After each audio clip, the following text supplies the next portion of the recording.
terms of approaching any interview, the first 30 seconds of the interview is a very important part. I went through my undergraduation courses and I ensured that I know all the concepts and the application part. I started reading things with a lot more intent as to form an opinion behind it, to understand what is happening, because I knew at some point in time I have to talk about it. I was from Unilever. They asked me the revenue of Unilever and how did they land to that ballpark figure. When I came here, I saw people like Vishy or Ghana, even you, right? When I saw people, honestly speaking, I was a little intimidated at first. I was like, okay, there's some absolute heavy hitters here, which I wasn't expecting. One aspect that I intentionally covered was about my city and the state, because questions were... So, my name is Lohit Das. I have done a BCom Honours from Zakir Hussain in the University of Delhi. And other than that, I am just a fresher. Okay, I'm Vishwanathan Anand. I'm basically from Pondicherry, a classic engineer converted HR.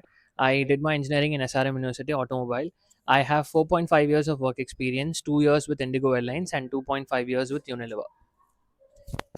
Hi everyone, I'm Priya. So I have a master's in psychology from Christ University, Bangalore. Then I did some bit of freelancing, more of a now fresher right now. So Ghana, I don't mean to throw you under the bus, right? But as a psychologist, I'm assuming you will have quite a lot of insights. So while I'm aware of how I prepared, how did you approach your interview, coming from your background? I'm kind of curious. Okay, so I started it bit early, like right after the exam was over. I started it from this because I am a person who like to not keep it in the last minute and started from the day one. So I did it in bits. Like every day, I used to read the newspaper regularly, the Hindu newspaper, and I also understood that the editorial part is important because we need to develop opinions on the business topics or the policies that's been, that's happening. So I think every day I gained it a bit. Every day it went little by little, so that in the end I was able to do it. I think same. I think we being politically aware was something that I was like, okay, I can't just go into interviews and just state whatever headlines I've read. And that's an interesting point where I started reading things with a lot more intent as to form an opinion behind it, to understand what is happening, because I knew at some point in time I have to talk about it, which was I think interesting. If you ask me my side again, I had a 10-hour work week, right? So every day I had to work 10 hours. So something that I had to do was I had to split my preparation into two halves. One is, if I consume knowledge every day, too much of read every day, that's gonna collapse my entire knowledge. So I thought every day I'll learn something new. So that was my primary approach. But more than that, when it comes to interview, I was very clear that they're gonna ask me about my work experience. General questions, yes, I was a little aware about it, but then work experience was something that I was too much focused on. Let it be Unilever, let it be Indigo. I wanted to read about that organization in general, as well as the current thing that was happening. Because Indigo, there are a lot of things that was happening at Indigo during that time. So I prepared in terms of knowing my resume very well, like how I would prepare for an interview. So that is how I went forward. I think for Vishwanathan, it is a work experience. For me, I understand that psychology is a very curious subject. Like anyone would like to know more about it. So I went through my undergraduation courses and I ensured that I know all the concepts and the application part. So one of the questions that came up in my interview was what was bounded rationality and its impact in decision making. So just because I went and revisited the concept, I was able to answer those questions. And I remember for one of the interviews, I had a conversation that lasted about 15 minutes. It was just discussing my name. I told him my name, and the initial 15 minutes of the interview was just him cross-questioning me about the origins of my own name, asking how much awareness, how much clarity I have. There was a bit of a disagreement with the professor as well. And it was a bit of a curveball, because while you anticipate, okay, these are probably smart people that are going to be asking questions, you don't fully fathom or appreciate how smart and how knowledgeable some of them can be about specific things that they teach. So they throw curveballs at you, which you really need to be prepared for. I think that's something we need to be prepared, because you can expect questions from diverse set of areas. One aspect that I intentionally covered was about my city and the state, because questions were could also come from the state and city details as well. So continuing to that part, with out of my expectation, there was no other questions at all. I thought that okay, I have 4.5 years of work, so I'll automatically get an HR question on HR concepts. There was no HR questions at all, and it was more related to my organization. Like for example, let's say I was from Unilever. They asked me the revenue of Unilever and how did they land to that ballpark figure. So maybe he was a finance professor or something. So that's how the interview started. I mean, it makes sense, right? If you have an area of expertise, you'll ask questioning that is in line with that. and that goes outrightly me in my intro telling about that I wanted to join an HR course.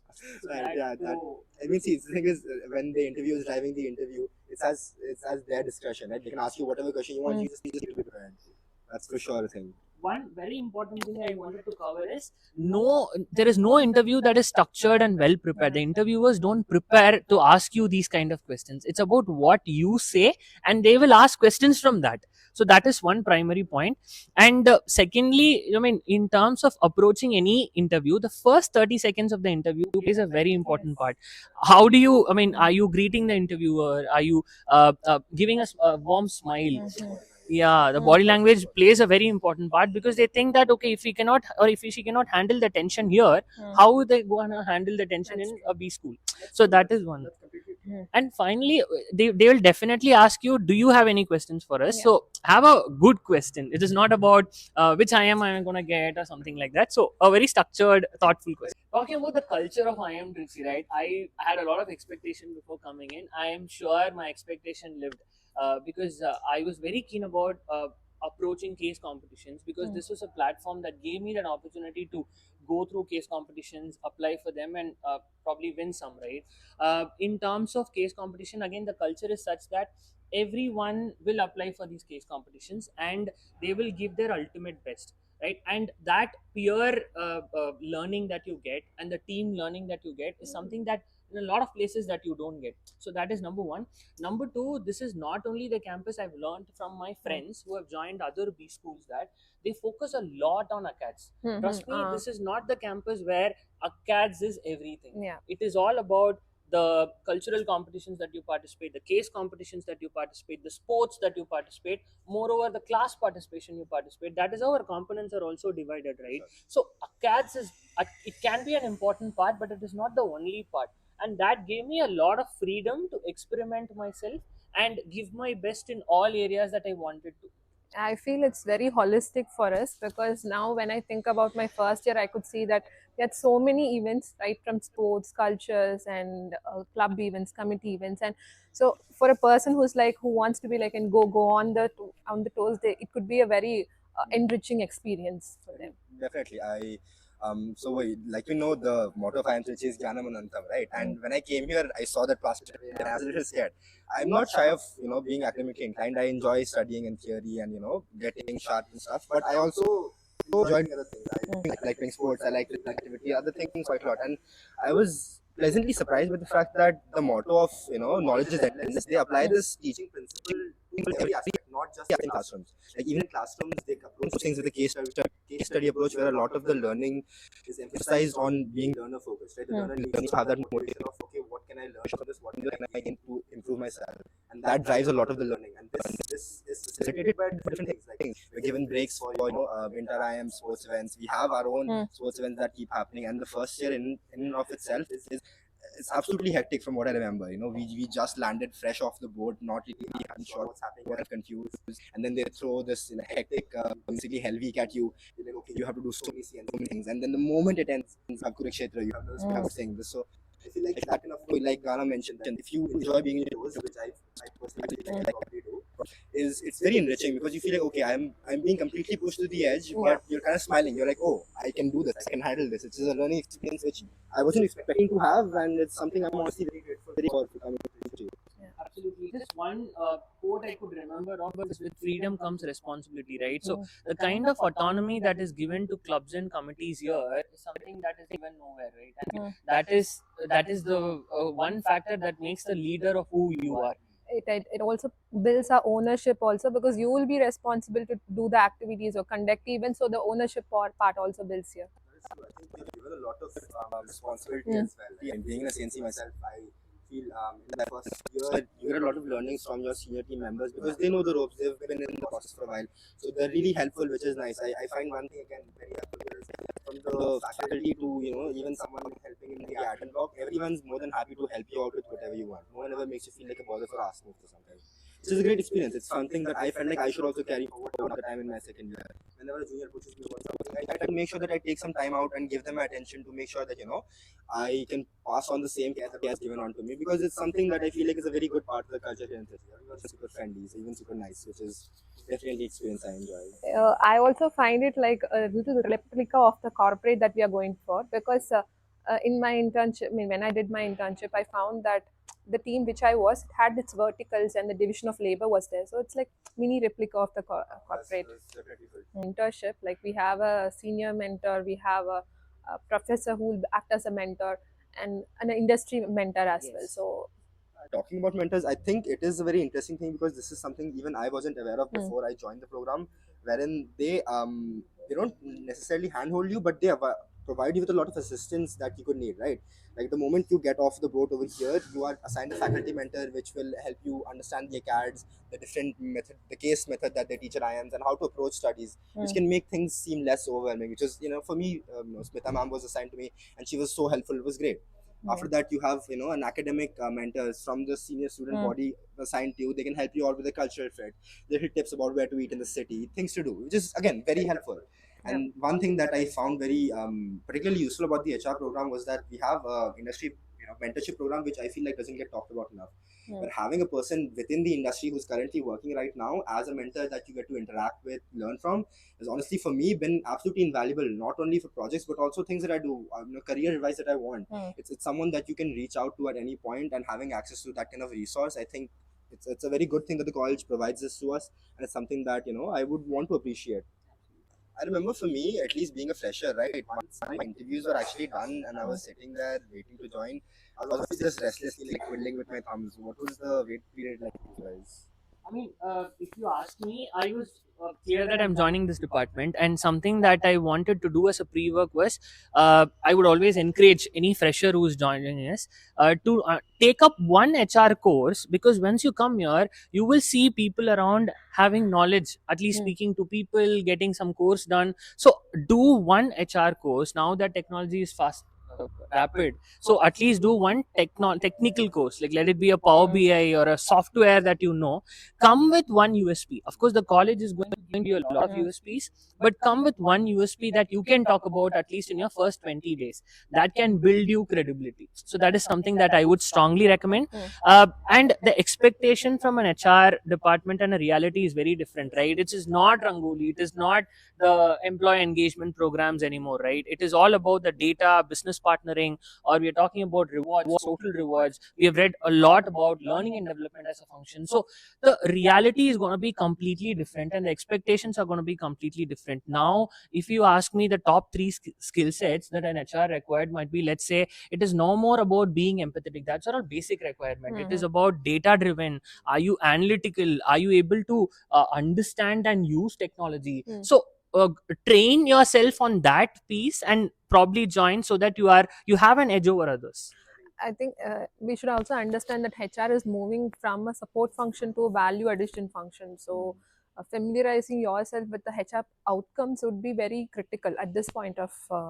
Thinking that is something I think I would definitely be guilty of, wherein I wasn't exactly prepared as somehow. So I wouldn't want to call it that okay, HR is Rangoli making. I didn't have that assumption working in, but when coming in, I didn't expect the kind of business oriented results people demand of you. Even in your selection processes or anything. Like even in my internship when I was there, I did not expect it to be so significantly business oriented, where it's not even a distinction that you can make. Okay, this is a support function, this is a work. It feels like if you're not making impact, you're not actually generating revenue, you're not doing enough. And that is for HR or any other course in that mind at this point. I think it's both a good thing and a bad thing. One on the hand, if you're thinking you can just take a course and just chill and just not have to put in so much effort, you are kind of out of luck. You have to. But on the other hand, it does give you a bigger seat in the table. It gives you more authority. It gives you more credibility, which I definitely enjoyed. Because after coming and joining, you will not have time at all, right? You will be completely packed. So it's good to have a lead. Like for example, in my internship, I was asked to build a machine learning dashboard using a proper machine learning tool. There I could have done a lot more if I have done something on machine learning. During one of the case competitions, I built a chatbot all myself within my team. So these are the skill sets that the organizations look for, and the department also encourages you to build these skill sets. So it's good to know before about what are the things that are available there, and come here and quickly try and adapt and upskill yourself. Absolutely, I agree to that. But coming from a science background, management was entirely new to me. So I had to go through. I mean, I was very scared about finance specifically. So what I did is I took a course from the Yale University, the Coursera course, and then within the 15 days, I just brushed to the basics. So apart from that, I also learned a bit of the Excel as well. So Excel is like non-negotiable. Most of us has to know Excel when we come to IIM. So yeah, so yeah, so those helped me a bit because at least the first term we had a bit, first two terms we had some amount of finance courses, and I was able to manage. One thing that Ghana mentioned, that which is actually a pretty underrated advice, right? Where if you have time coming in, before coming in, you have a period of time where you're just sitting doing nothing. And honestly, I did a lot of procrastinating and stressfully watching movies, just waiting, right? Because you have nothing to fill that time with anymore. Interview prep is done, so you're just sitting around. I feel like this is really good advice where you can capitalize on that and actually do something useful. And I know Ghana's talking with good advice because she is, as we know, DML too, right? So clearly it is good advice that worked for her, and I wish it was advice someone gave to me before I joined. Who knows, maybe I'd also be DML somewhere. But yeah, it is, so I think it's mostly, it's if you study and you prepare well, it should be able to be manageable. Well, your first two terms will be very packed, and if you have this, will be an added advantage for you to move forward. So I mean, all three of us, we came in through the CAP processes. But if I'm not wrong, moving forward, what Trichy started doing is they've in combination with three other IIMs, they started the joint admissions process, which I think is a good opportunity. It gives you greater accessibility to Trichy. If in case when you're in a separate process and in institute like Trichy, I feel like it's a golden opportunity for people to find a route to get here easier and faster. That said, I think even if we have started a different process, the D-Day itself, the interview and what's happening there still remains the same, if I'm not wrong, right? I mean, just to add on, certain colleges are known for certain courses, right? Now, a lot of them say that finance is something that they can correlate with a college, but I think it is also finance and HR going forward, because in JAB, I know there are multiple colleges, but this is the best HR course that you can get within JAB and outside of JAB as well, because this has been a fast growing, significantly growing department, considering within 5 years the milestones that we have reached, the awards that we have won. I think it's a drastically improved, course, and I think there are a lot of takeaways from the faculties, from the leadership as well, right? So I think I would strongly encourage people to focus and uh, tell it out loud when it comes to interviews that they are interested in HR course, because that will give you an curated superpower, saying that he's very or he or she is very streamlined in terms of getting the post. Yeah, I think we as a college is not only making the managers but the leaders for the domain. I could again we can point out the recent experiential leadership workshop that we had. So ultimately, they are building us to be a effective leader who will guide the next I phase. think Rishi did have a very good point wherein, within the JAP process, Trichy is, I think, an HR program, not to, pat ourselves on the back too hard, but I feel like it's a program that far exceeded the expectations that I had coming in. When I came here, I saw people like Vishy or Ghana, even you, right? When I saw people, honestly speaking, I was a little intimidated at first because I was like, okay, there's some absolute heavy hitters here, which I wasn't expecting. But then I think that is the mindset shift that Trichy has induced in me, wherein I can, with my entire chest say like, okay, yeah, HR is a program wherein there's a lot of merit and there's extremely smart people who have studied with people who are my seniors, people who are my juniors. And I know there's competent, capable people here, and I feel like because of that one factor, it changes the whole selling point of the program. I feel like the specialized care that we get, the programs that we have, I feel like it is something that's, honestly something I can really be proud of. Absolutely. Even in corporate, since I come from the corporate background of 4.5 years within the HR domain, there is a lot of buzz about Trichy's HR program, considering the growth that it has had. Definitely something to look out for, and something to, in a long term as well, right? Not only in short term. I think this is for the longer run the community that we are building. I think with AI and the transformation that's happening right now, the people as an asset will be transformed. I mean, will be rapidly changing, and there the HR roles will be very important and crucial. And actually, right, the kind of programs that we have, the kind of diverse different workshops that we have with the internship, with the industrial visit, I think there are a lot of takeaways. Even with a 4.5 years of work ex, since I've done different domains in HR, even here I've done so many new things and I've learned so many new things thanks to the college and the department. More than just in HR, even as a part of the HR program, right? They give you a lot of opportunities which are very varied. Like even for my own placements, I sat for a company, technically speaking, not for a role that is particularly HR, right? It's a company that is a payroll services company, and this is a very interesting, opportunity that I was not even expecting whatsoever to come in Trichy. And the fortunate part is we even have seniors placed in there in similar functions, right? So having that strong, growing alumni base as well as growing new opportunities, I feel like it's something that was a very pleasant surprise for me. I agree to Lohit, because the traditional roles are there, but apart from that, the new roles have been coming. For example, my role was on transformation side, and that's something that is tech plus HR. So it's a new and it's a growing field which has ample amount of opportunity in the long time.